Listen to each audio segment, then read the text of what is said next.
Samurai Tovim, boa tarde. Shalom, shalom aos meus amigos internautas, judeus, hebreus, israelitas. Mais uma vez vou ler o estudo do livro A Outra Face 2, autor professor João Alves Corrêa, título Estudo As Riquezas da Injustiça. Em Lucas 16, 1 a 8, encontramos uma parábola sobre um homem rico que empregava um administrador que se mostrou infiel.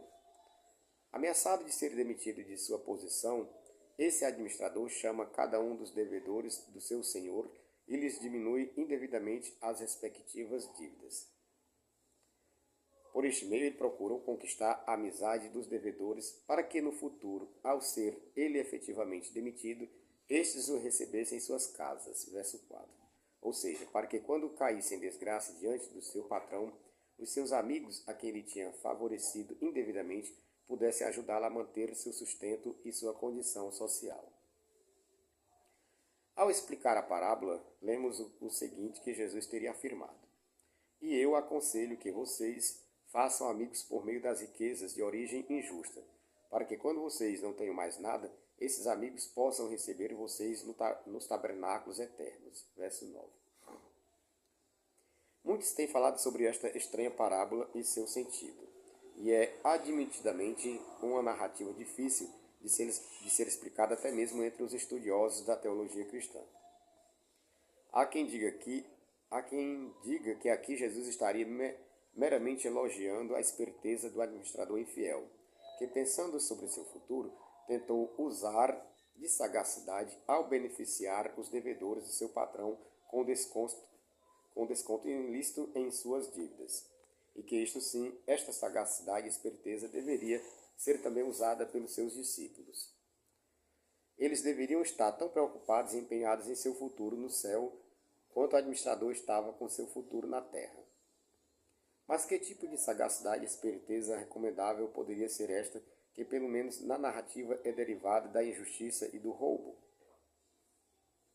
Se as dívidas contraídas com o patrão eram de conhecimento dos devedores, será mantido um controle das mesmas sob a espécie de contrato assinado e reconhecido, como lemos no texto, segue-se então que eram dívidas líquidas e certas, que deveriam ser saldadas, como se espera, segundo o valor estipulado e concordado entre as partes.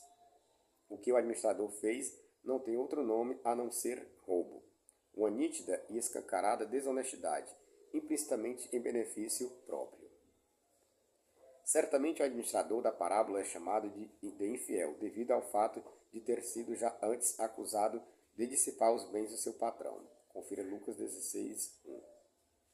O verbo grego empregado nesta frase Lucas 16, 1, invertido como dissipar, é diascorpizo, sendo usado também em outra parábola, a do filho pródigo, Lucas 15, 13.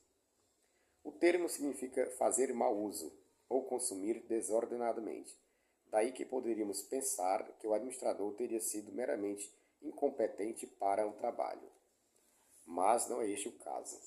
O desperdício dos bens não se dá conta de uma gestão incompetente, e sim por conta de uma gestão fraudulenta e desonesta. E isto é o próprio Jesus que diz ao chamar o administrador de injusto, em Lucas 16, 8.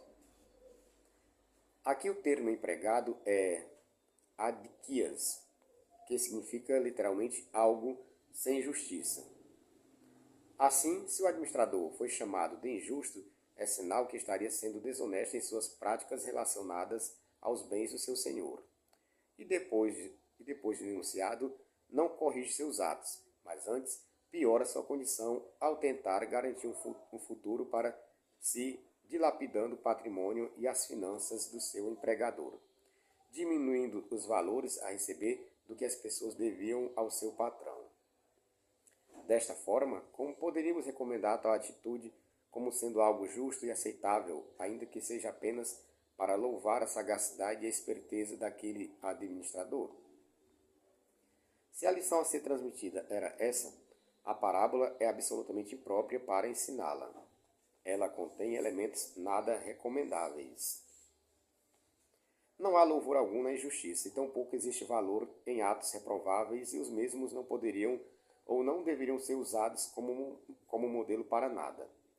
Não trata-se apenas do ato em si, mas de usá-lo como elemento para que se exalte a esperteza de alguém. E é importante frisarmos aqui que os fins não são justificados pelos meios que usamos.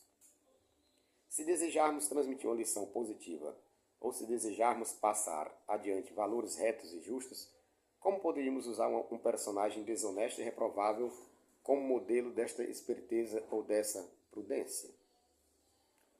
Naturalmente que não se pode derivar o bem de coisas más ou reprováveis, e esta lição aparentemente Jesus deixou de aprender. Para dizer o mínimo, se os fins são retos da sua parte, os meios empregados para transmitir a lição foram honestamente os piores. É curioso observar também que, pelo que se lê do relato da parábola, aquele patrão elogiou o administrador infiel por sua esperteza ou astúcia. E isto é, no mínimo, um absurdo lógico. Afinal, o patrão tinha sido roubado exatamente por aquele cuja sagacidade ele agora passa a louvar. Seria o mesmo que ser assaltado nas ruas e ficar maravilhado pelas técnicas de roubo que os assaltantes usaram. Quem agiria assim sem que esteja fora do seu juízo perfeito? Não bastasse isso, o texto de Lucas 16:8 usa o termo grego frônimos ao mencionar a esperteza e a sagacidade do administrador desonesto. Esta palavra usada pela Septuaginta em Gênesis 3:1, quando se fala da astúcia da serpente edênica.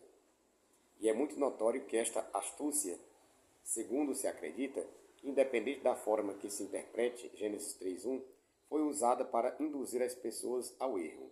E da mesma forma, a astúcia do administrador infiel também teve como finalidade induzir as pessoas ao erro ao diminuírem ilicitamente suas próprias dívidas, trapaceando e causando dano e perda ao seu patrão.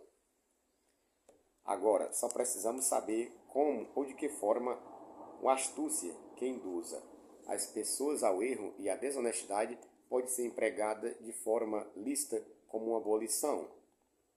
Quem em sua plena saúde mental poderia dizer que daqui derivamos uma lição espiritual autenticamente boa e justa?